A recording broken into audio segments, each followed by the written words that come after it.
Welcome. Today, we're diving into something pretty wild, a super detailed strategic plan from BG Wealth Sharing and DSJX. Now, this isn't just a list of goals. It's a full-on blueprint for a massive year of global growth, all planned out for 2026. Okay, let's get right into it. What you're looking at is the complete plan, broken down quarter by quarter. It lays out all the key objectives and exactly how they plan to get there. It is seriously ambitious, incredibly detailed, and we're going to unpack it piece by piece. So they've structured the entire year into 4 distinct phases. First, it's all about laying the groundwork. Then they hit the accelerator. After that, it's about scaling up and finally bringing it all home and realizing the future they've planned. So let's kick things off with Phase 1, which covers the first 3 months of the year. The whole focus here is on building the engine that's going to power this entire strategy for 2026. Now, just look at the sheer scale of this launch. I mean, we are not talking about a slow, gentle start. The goal is to hit the ground running with 100 global centers and a massive team of advisors right out of the gate. They are not messing around. And this number right here just perfectly illustrates the ambition. 20,000 senior investment advisors.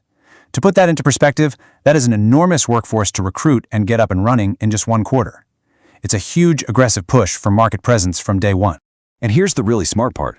They're not just hiring people, they're building the entire ecosystem to support them. You know, the physical centers, a global education system, and a huge marketing push to create what they're calling a global DSJ traffic pool, which is basically a dedicated, constant stream of potential clients and new talent. Okay, so once that foundation is in place, we move into Q2. This is what they call the organizational implementation and accelerated expansion phase. So the focus shifts from just launching to actually growing and formalizing the whole operation at a really rapid pace. With that initial foundation set, the plan immediately shifts to doubling their physical presence. They're adding another 100 centers. They're also making things official by setting up headquarters and branch offices, all while kicking off that incentive program they designed back in Q1. And this right here is the first major milestone of their expansion. Hitting this target of over 100 centers in just the first half of the year, that would establish a seriously significant global footprint in an incredibly short amount of time. The actions here are all about making it happen. This is where the plans from Q1 become reality. They're finalizing corporate structures, rolling out management systems, and pushing the brand hard to keep that initial marketing fire going.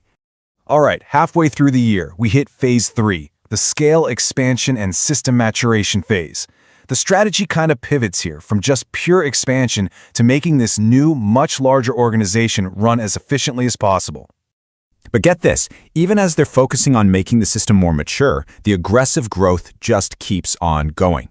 The plan calls for adding another 100 centers. The key difference in this phase, though, is that focus on stabilizing the systems for advisors and lecturers and officially locking in the shareholder structure. And boom, just like that, the network goal doubles again. The new target is now over 200 centers by the end of the 3rd quarter. This just shows a relentless, non-stop commitment to capturing the market all year long. So the key action here is to shift from building to improving. The focus is now on operational efficiency, making their massive new network run like a well-oiled machine.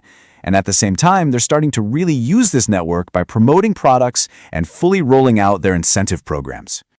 And that brings us to the home stretch, Phase 4. This is the results, realization, and future planning phase. This is where all the hard work from the year gets delivered and they start laying the groundwork for the next chapter. This is where it all comes together. The objectives are crystal clear. Hit a major membership milestone, make good on all the promises they made at the start of the year, and, this is crucial, immediately figure out the strategy for 2027 to keep the momentum going. You know, the biggest takeaway from these final actions is that there's no finish line. The end of one strategic cycle is immediately the beginning of the next one. It's all about locking in the year's wins, making the brand even stronger, and using what they learned to launch the 2027 plan without missing a beat.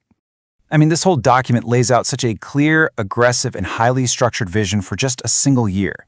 If they actually pull this off, the organization will be completely transformed by the end of 2026. So it really makes you wonder, if this is what they can build in just 1 year, what on earth comes next?